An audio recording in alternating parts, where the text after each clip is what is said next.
Assalamualaikum warahmatullahi wabarakatuh. Perkenalkan, saya Najma Fatika Sari dari kelas 12 MIPA 3 nomor presensi 22.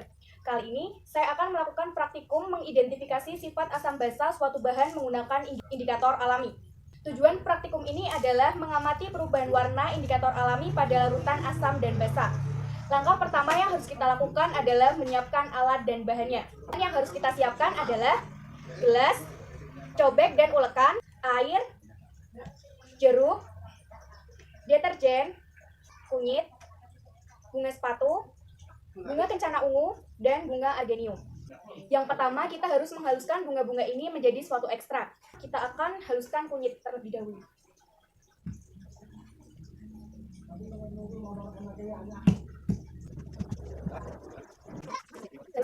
Kemudian yang akan kita haluskan adalah bunga sepatu.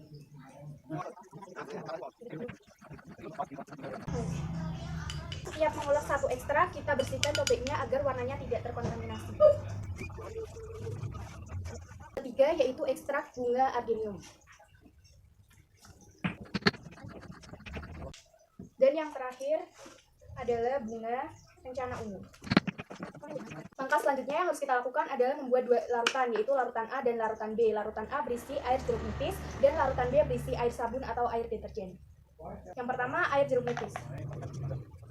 Kemudian akan kita buat larutan B, yaitu yang berisi air deterjen. Kemudian masing-masingnya kita beri air.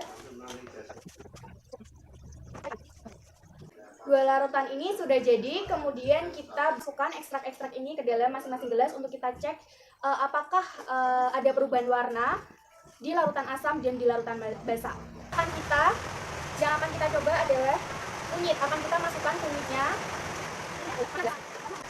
Kemudian akan kita beri air.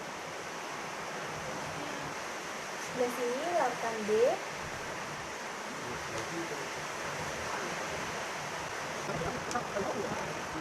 Air kunyit berbentuk seperti ini, berubah warna. Nah, nanti akan kita analisis. Yang kedua, kita akan masukkan ekstrak bunga sepatu ke masing-masing gelas A dan gelas B. Kemudian akan kita tambahkan pada gelas A, akan kita tambahkan air asam, yaitu air jeruk nipis. Kemudian air basa atau air deterjen pada gelas B. Masing-masing larutan dulu ya, nanti kita analisis di akhir. Yang ketiga, kita buat tadi dengan ekstrak bunga argenium. Kemudian kita beri air asam atau air jeruk nipis dan air basa.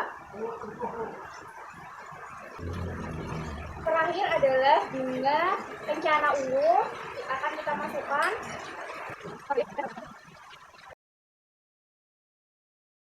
Selanjutnya, saya akan menjawab pertanyaan dari LKPD. Berdasarkan pengamatan yang telah kalian lakukan pada indikator alami, bagaimanakah perubahan warna indikator alam pada larutan asam dan basa? Indikator yang pertama yaitu kunyit. Pada larutan asam warnanya tetap berwarna kuning atau orange, dan pada larutan basa warnanya berubah menjadi merah pekat. Yang kedua, pada ekstrak bunga sepatu, warnanya pada air jeruk atau larutan asam tetap berwarna merah. Yang dimasukkan pada larutan basa berwarna coklat. Ketiga adalah bunga argenium. Pada larutan asam berubah warna menjadi kuning, dan pada larutan basa berubah warna menjadi merah. Terakhir, bunga katuk ungu tidak memiliki warna atau bening pada larutan asam dan berwarna hijau pada larutan basa. Sekarang kita sudah pada tahap terakhir, yaitu menentukan kesimpulan. Kesimpulan praktikum kali ini adalah indikator alami dapat dibuat dengan cara mengambil ekstrak dari suatu tanaman yang akan dijadikan indikator alami. Yang saya gunakan di sini yaitu kunyit, bunga sepatu, argenium, dan bunga katuk ungu. Yang kedua, tidak semua tumbuhan dapat menjadi indikator yang baik, karena hanya tumbuhan dengan warna yang mencolok saja yang dapat dijadikan sebagai indikator yang baik. Karena pada kelopak bunga tumbuhan memiliki pigmen, sehingga ketika diekstrak menghasilkan berbagai warna. Menggunakan bunga yang dari jenis yang sama belum tentu sama, dan bisa menjadi indikator asam atau basa.